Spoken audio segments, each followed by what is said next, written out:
My best friend claims my boyfriend took advantage of her while she was drunk, but he says she's lying and now I don't know who to believe. So I, 31F, have been best friends with Lily, 32F, since 2010. We were college roommates and then after we graduated we still lived together, up until I moved in with my boyfriend Nate, 34M, in 2019. One thing about Lily is that she's always had a drinking problem for as long as I've known her, and she's done stuff while drunk that has sometimes caused problems in our friendship.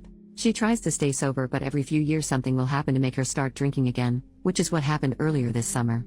So last Saturday Lily called me because she was drunk somewhere and needed a ride home. I couldn't go pick her up because I had the flu and I was on cold medicine, so Nate went to get her instead. A couple of days after that I started noticing that Nate was being weird with his phone. Normally he leaves it out on the coffee table if we're watching TV or whatever, but he started putting it face down so I couldn't see what notifications he was getting. My first thought was that he was trying to plan a surprise, and because of the timing I thought that maybe Lily was helping him. Yesterday I saw Lily and I told her that Nate was being sneaky all of a sudden and asked her if he said anything about maybe proposing soon. She asked me if I looked through his phone and I said no.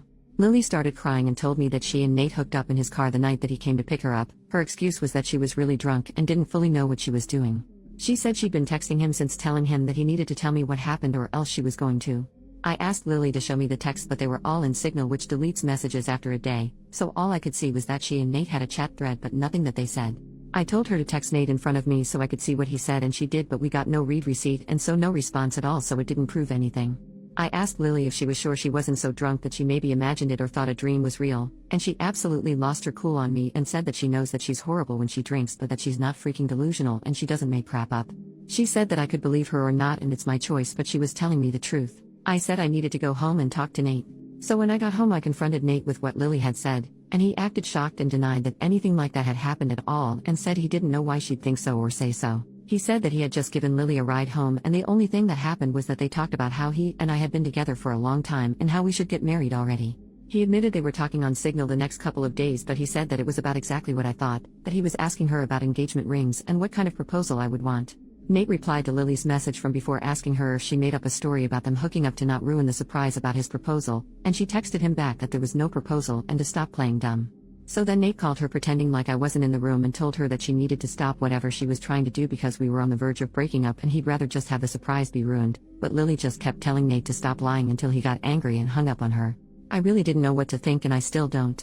Right now Nate is really upset and not really talking to me much. He says that it's bad enough that Lily acted insane and ruined his plan to propose, but it's even worse that I believed her lies even a little and would think that he would ever cheat on me.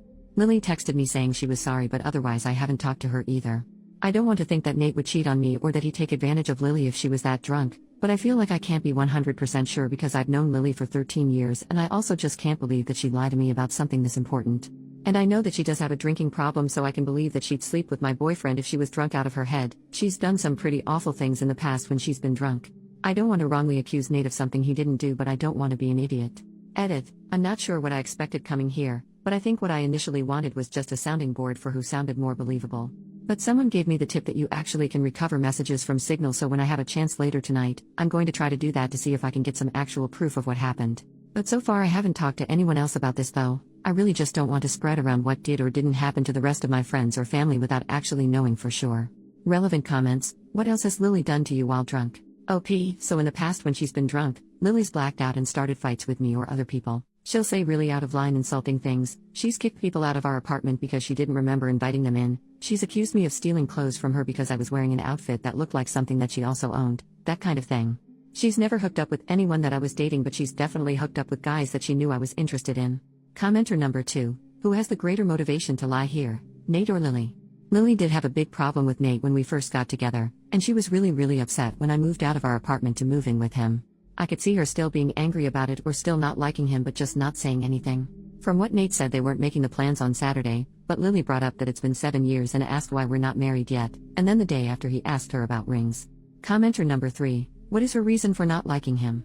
So at the time she was in one of her longest stretches of being sober, and she said that I was abandoning her for some guy when she needed my support the most. And then when I moved out, she tried to make it out like she wouldn't be able to stay sober without me living with her, and Nate basically had to step in and point out that she couldn't stay sober anyway, so to stop guilting me. Commenter then said, it's possible she blames you for her current drinking, and Nate saying he wants to propose triggered her anger for some reason. OP, everything you say here makes sense to me. Lily has said stuff like this in the past, not specifically about Nate, but sometimes when she starts drinking again, she acts like it's unfair that I'm not getting dragged down with her or doing more to help her, and I think on some level she might still think it's his fault that I moved out and don't keep as close an eye on her as I did back when we lived together. I don't know if she'd really go as far as to lie about something like this just for that reason. I really hope she wouldn't, but I could completely believe that she feels like this.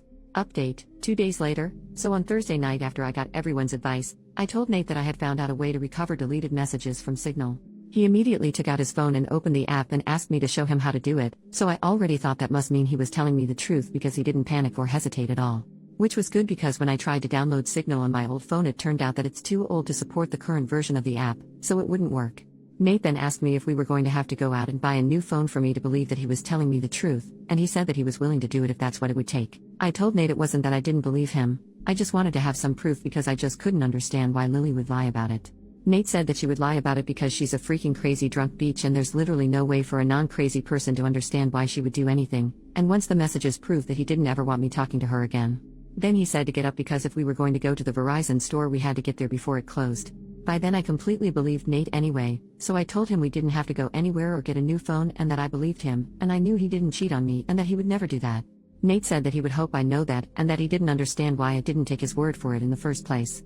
I started trying to explain why I didn't want to just immediately dismiss what Lily had said happened, but Nate said that he really couldn't listen to that right now. I said that was fair and agreed that I would cut Lily off, but that first I wanted to try to get her to admit that nothing happened. Nate said fine, but to call her with my phone on speaker because he thought he also deserved to hear her admit that she was lying. So I called Lily and I said the same thing to her that I said to Nate, that I figured out how to recover deleted messages on Signal. She asked me why I would need to do that, so that was when I knew for sure that she was definitely making it up and not just confused somehow. I said it was because I wanted to have proof of what she and Nate talked about. Lily asked me if I saw their messages, so I lied and said yes. After that Lily just went silent until finally I asked her if she was going to say anything.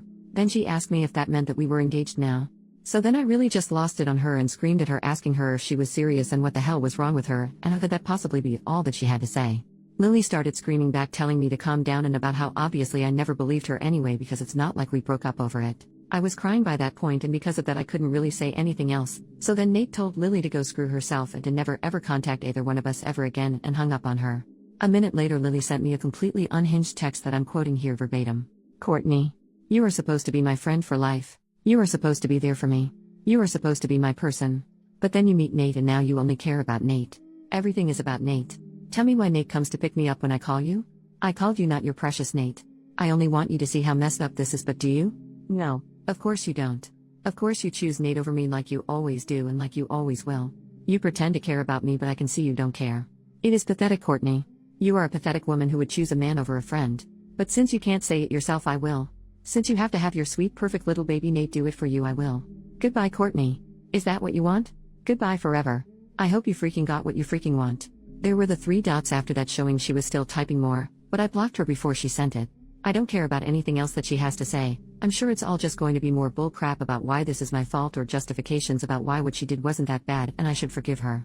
I know Nate is probably right and there's no non-crazy logic behind why Lily would stoop to doing something like this, but obviously I've still been thinking about it and my best guess is that whoever said that Lily still blames me and Nate, apparently mostly Nate, for her being a drunk mess who can't get her life together is right. It seems like she somehow thought that if she said she hooked up with Nate, I'd break up with him but still want to be friends with her, and then everything would magically be fixed. As far as stuff with Nate, I asked him if he thought he could ever forgive me for doubting him and he said that since I came to my senses, and I cut Lily off, he guesses we can try to put it behind us. I don't think he's still going to propose anytime soon. After this I probably wouldn't if I was him. And from what Nate said, he didn't actually do any planning yet other than asking Lily about rings and if I think a public proposal was tacky or not. All he was doing so far was trying to get ideas without me knowing he was talking to her about it. So just based on that I think probably it's not going to happen for a while if it still does at all. Also thanks to everyone for the advice and support. I know I didn't respond to many comments but I really did appreciate everyone who cared enough to want to help. New update, 1 year later. I haven't logged into this account for about a year, but I got a few messages asking for an update, so here it is. I'll keep it as short as I can. Unfortunately I have nothing good to report. It turned out that whatever was going on with Lily that caused her to make false accusations about Nate was the beginning of some kind of a psychotic break. After I blocked her she made a whole bunch of fake accounts and started sending me completely unhinged crap about how I ruined her life and threatening to get revenge on me and Nate. This went on for literally months with her sending me dozens of messages a day. I found out from other friends that she was making multiple posts on Facebook every day that were semi-coherent rants about how much she hated me and how I was evil and ruined her life intentionally. I tried to talk to the police 2 different times to get a restraining order because I was afraid that Lily was going to show up at our apartment and attack me or Nate. I literally even got a front door camera because I was so scared that she was going to hurt us. The police said that because Lily wasn't threatening actual violence, she was just a nuisance and they couldn't do anything. They acted like I was an idiot because it isn't illegal to talk crap on Facebook, and they basically told me to just keep blocking her whenever she made a new account and eventually she'd get bored and move on. Then finally there was an incident where someone broke the windshield of Nate's car while he was parked at his work. I guess it could have just been a random act of vandalism because this wasn't the only car that got windows broken, but at the time I was 100% sure it was Lily, so I went to the police again. Eventually an officer went to talk to Lily, and she said she didn't touch Nate's car, and again I have no proof that she did. But after the police talked to her, Lily got put into a psych ward for a week because apparently her apartment was filthy and she was drunk out of her mind 24/7 and a danger to herself. I have not heard anything from Lily after she left the psych ward. I don't know if she was diagnosed with something or if she's medicated now or what. I found out that she moved in with her dad, who thank God lives in a different state. I look at her social media every so often to make sure she's not posting about me again and that she's nowhere around me. I haven't mentioned Nate much in this update, and that's because we're no longer together. He broke up with me after the windshield incident because he couldn't handle being constantly harassed by Lily, and to be honest I don't think he ever forgave me for not taking his side immediately when everything started. It really hurt, but I can't blame him. I tried to talk to him about fixing things between us after Lily was gone, but he just wasn't interested. And so that's that. Sorry it wasn't a super positive update, but life goes on, I guess.